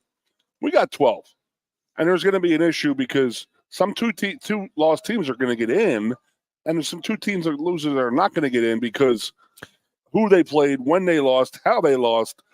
You control your own destiny. And quite possibly, I think this year there's likely going to be a scenario where a one-loss team gets left out of the playoffs as well. And I think that's that. Well, potentially Iowa State or BYU, potentially Pitt or Miami or Clemson. Like that. That's a strength of schedule issue. That's yes and no. I think we'll pick it up on the other side of this break. I think it's more a we'll talk about it on the other side because I think it has a lot to do with national perception and reputation as well. We'll take a break here. You are listening to the Lion Country Kia Goon and Ironhead Show. Coast into fall with a new Kia from Lion Country Kia. Right now, get a 24 Kia Seltos for 5.25% APR for up to 48 months. A new Sportage plug-in hybrid at 0.9% APR. Check out our 23 Sorrento hybrid for as low as 4.5% APR. And don't forget, all 2023 and 2024 Kias come with a 10-year, 100,000-mile limited warranty. Stop in and meet with one of our sales experts today and coast into fall at Lion Country Kia. We want to see you in a Kia. If you love wings, if you love rings, and all kinds of other tempting things, great times, great food, get to Quaker Steak Lube. Get our Best Wings USA, signature sauces, mouth-watering appetizers, or any of our delicious award-winning lube favorites. Great times, great food, get to Quaker Steak Lube. The Center Hall Farm Store has been serving Center County and beyond for well over a half century. A small family business, the Center Hall Farm Store specializes in animal nutrition and manufactures its feed fresh using local ingredients. Get the best in horse, cow, pig, chicken, and bird feeds. If you're not already a customer, stop in and see why so many of your neighbors are. The Center Hall Farm Store at 110 West Allison Street in Center Hall, or call us at 814-364-1393. A lot has changed about State College. One thing that hasn't is W.C. Clark's Coffee Roasters on 234 East Calder Way. 30 different varieties of specialty coffee beans sourced from over 25 countries and roasted with love each morning in Happy Valley for over 45 years. They'll ship their fresh roasted coffee from their doorstep to yours. Order online at statecollegecoffee.com. That's statecollegecoffee.com. 2 of the top names in local printing have combined to serve you better. King Printing of State College has merged with theprinters.com, forming one of the 400 largest printers in America. Combining traditional offset printing and digital workflow techniques, theprinters.com can print, assemble, package, and ship to anywhere in the world, all with the same high quality customers have known and trusted for over 50 years. Buy local and save. Get started today at theprinters.com. Ready to be part of something bigger? Come pave the road to success at Glen Baker and discover a career where your hard work and determination can build a bigger, better future. Our team believes we can build a stronger future together. Join us at Glen Baker, where we value teamwork on the field and on the job. Go to GOHcareers.com to apply. GOHcareers.com. And best of luck to all the Center County sports teams all season long from everyone at Glen Baker. With a Timber Kids savings account, you can start to save money, earn prizes, and teach your kids the value of savings. It's easy as 1, 2, 3. Building futures is what we do at TFCU. really need to belong to a credit union, you belong at TFCU. Timberland Federal Credit Union, a credit union you can grow with. Get up and get going with the Happy Valleys 98.7 The Fox. The Goon and Ironhead. And we welcome you back here on this Thursday afternoon ahead of Penn State at Wisconsin Saturday night. It is the Lion Country Kia Goon and Ironhead show. Yeah, so as we went into the last break, we were talking about the possibility of a one-loss team being overlooked for a two-loss team, which, by the way, I don't think is any kind of outrageous situation depending on the schedules. But like, let's just take, for example, I think Alabama is still, what are they in the, let me pull it up real quick.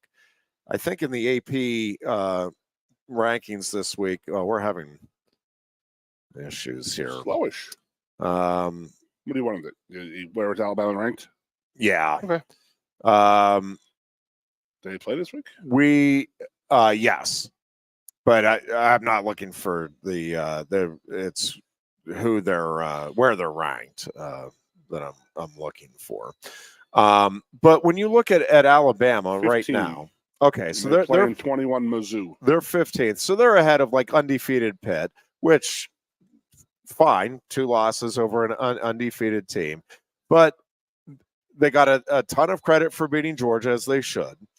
They lose to Vanderbilt and they lose to Tennessee. Tennessee, very good team. Vanderbilt, by the way, a good team. All relative, but certainly a program on the rise. But if, like, let's say Iowa State and BYU both go undefeated. Okay. And again, it is a competitive game. And one team wins the other. They don't play head to head, right? The Big 12 title game, right? A field goal, right? So, I mean, one of the things that is going to be interesting to see here is when you look at the resumes of these respective teams, like, how much credit are you going to get?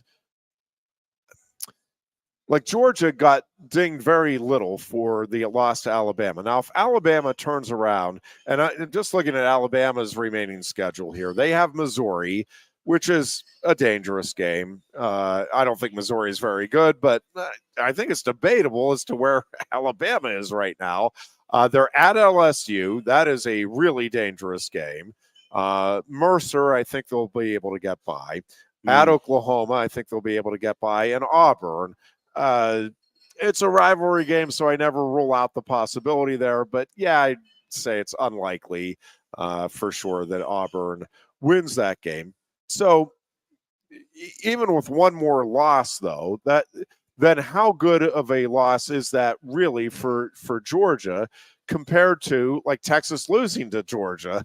If Georgia remains ranked that high, and then you turn around, well, you can't say that that's a quality loss if you're saying Georgia isn't is too high, because, and that's where you get into all of these comparisons and all of the different things that come into play. And the SEC, I think, is rightfully perceived as the best conference in college football. But do they, as it is playing out here, does it feel like there is a dominant team?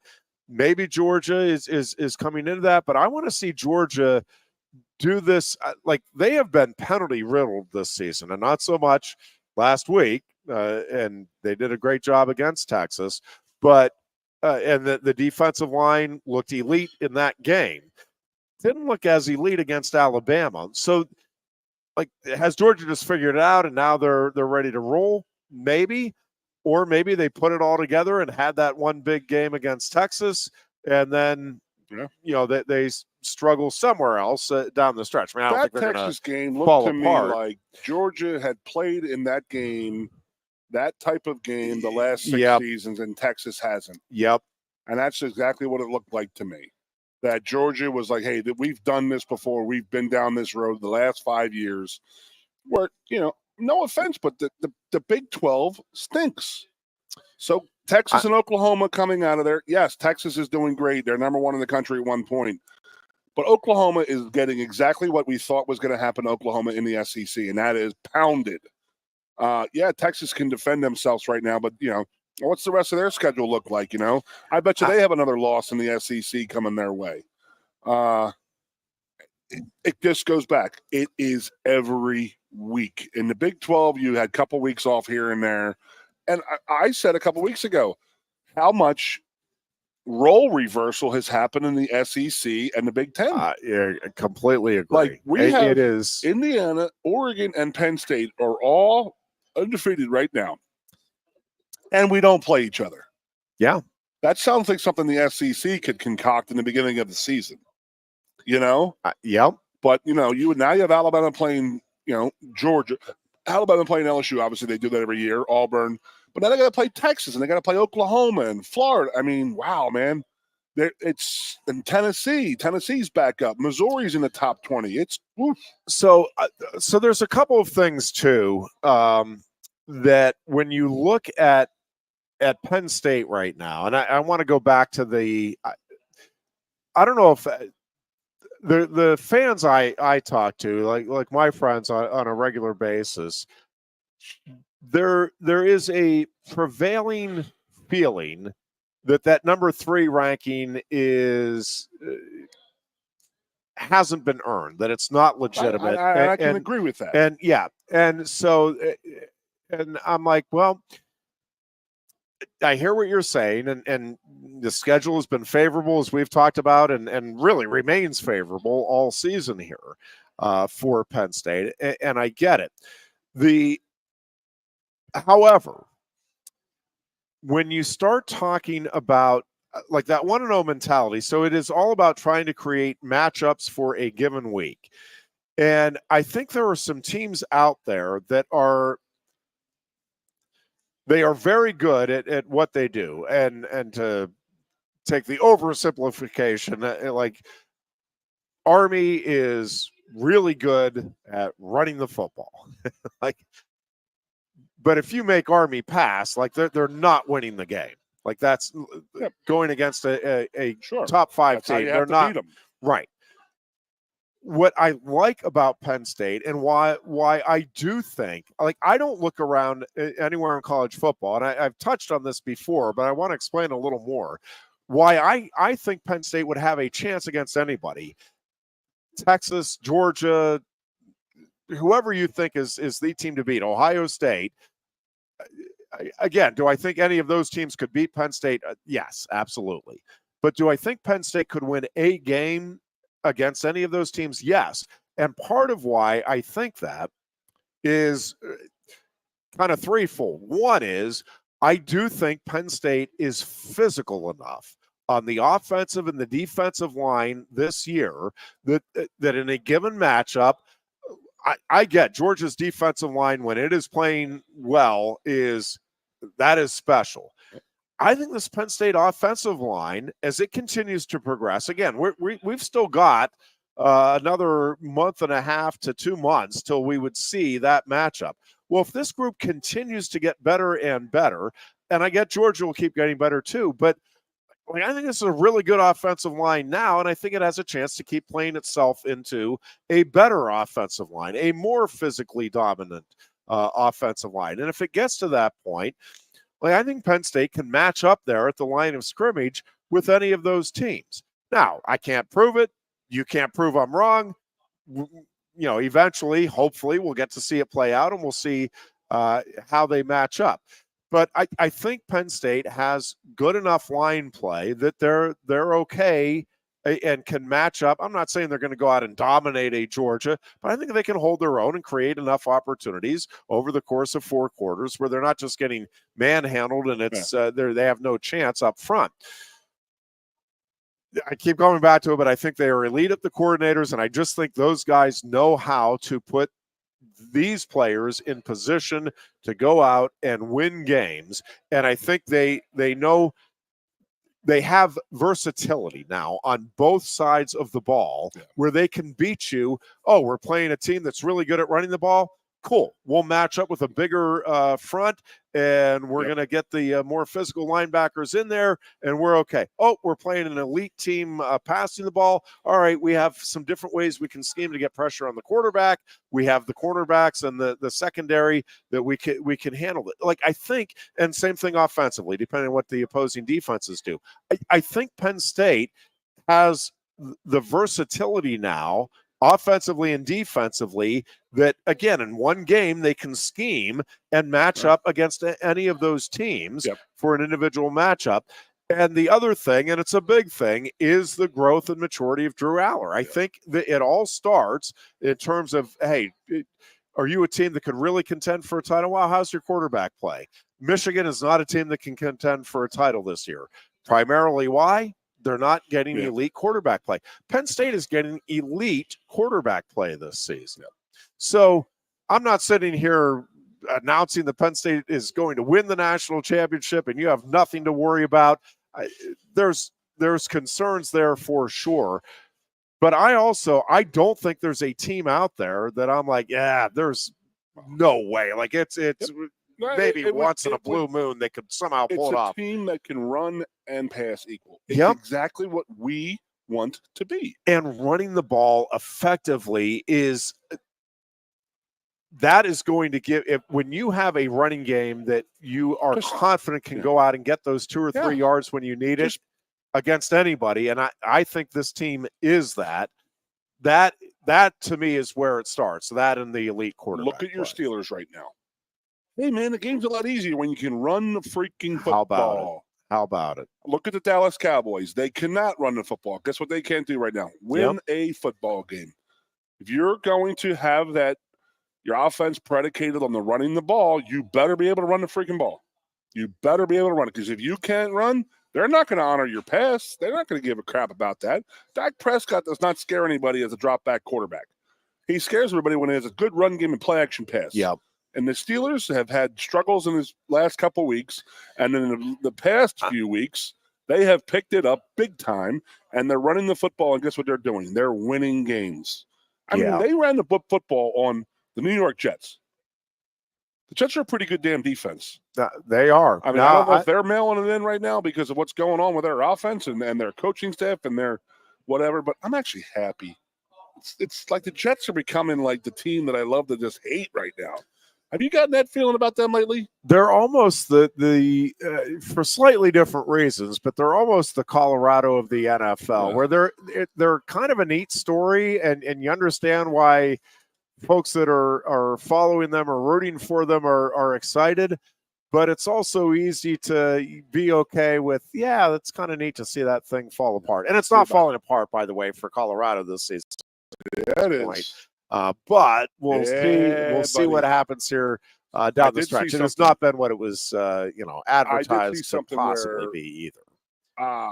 This is the difference in the media in this country, and that is the love affair they have with Deion Sanders because he sells. And that is that BYU is undefeated.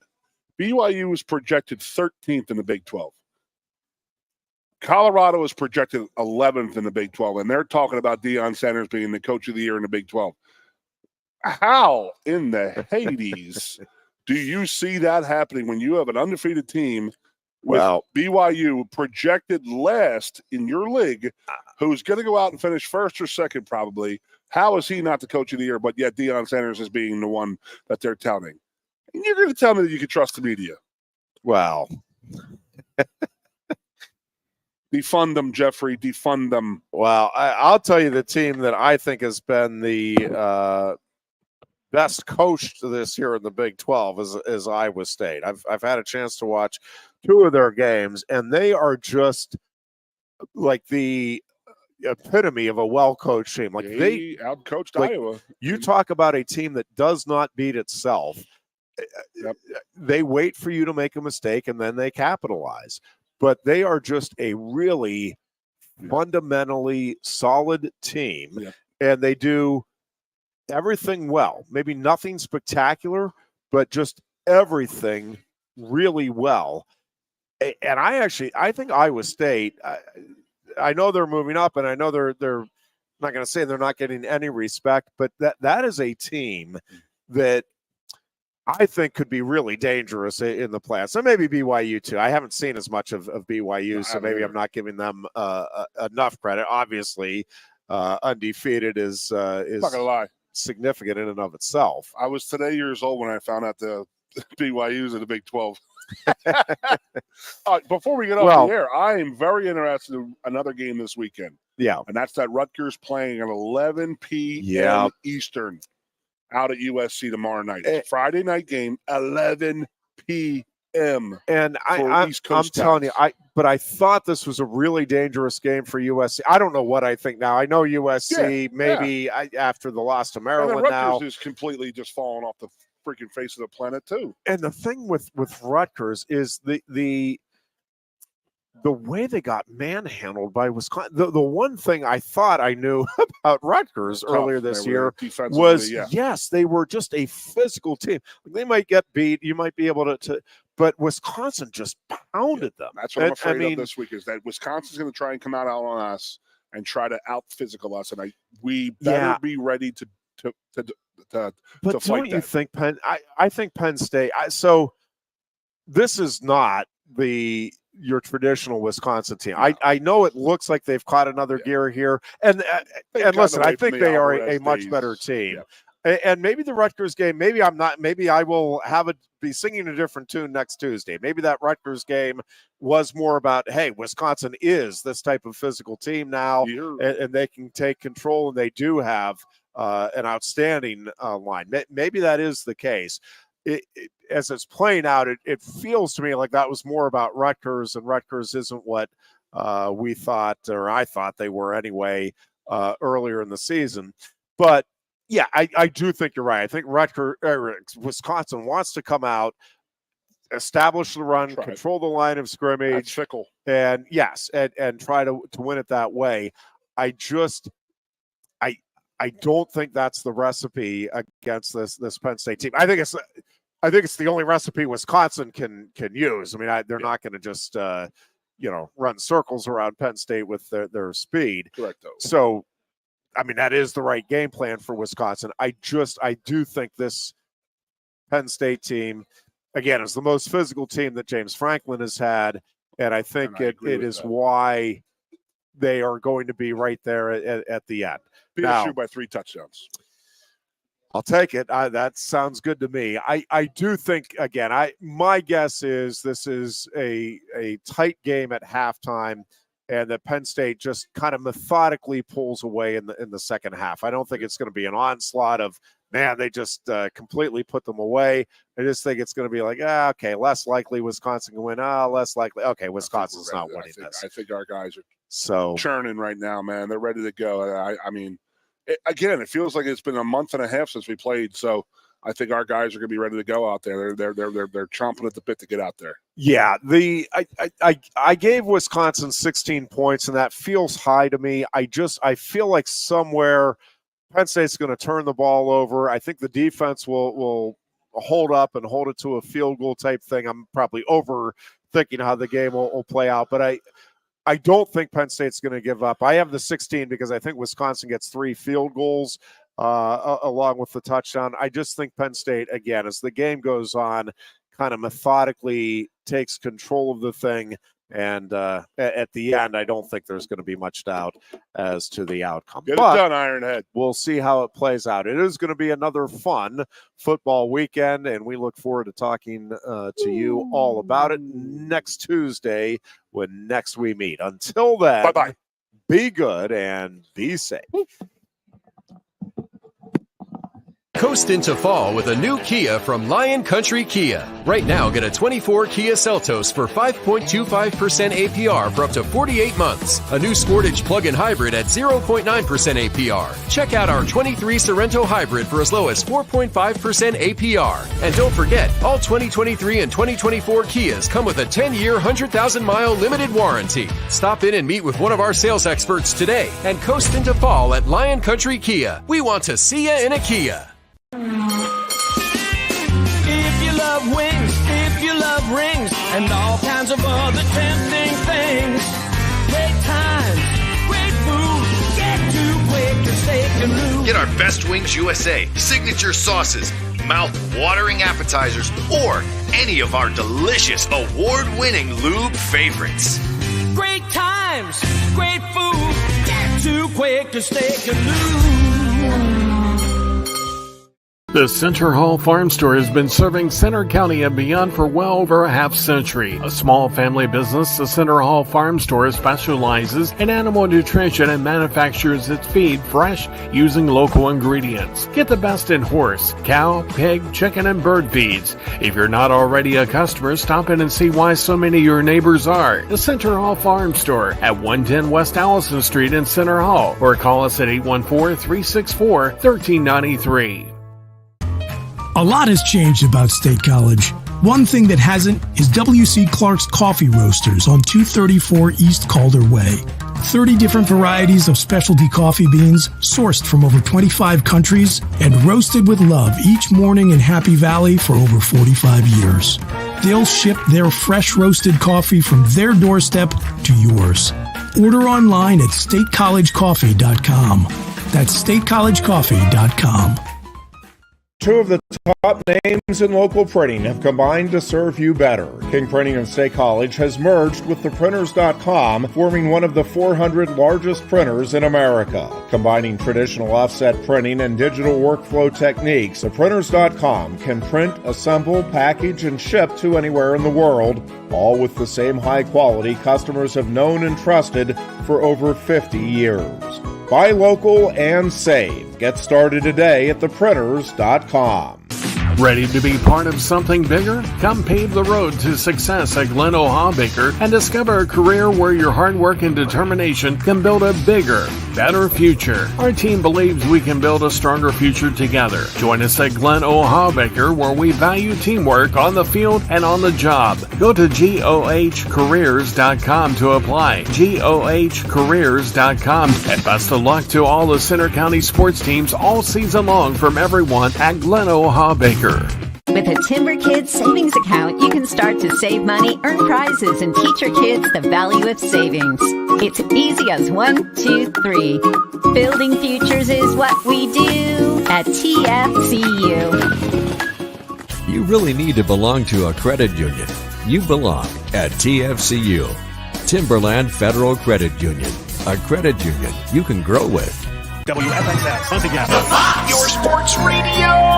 Broadcasting live, loud and proud from Central PA Sports Authority. WFXS America. 98.7, the Fox State College. The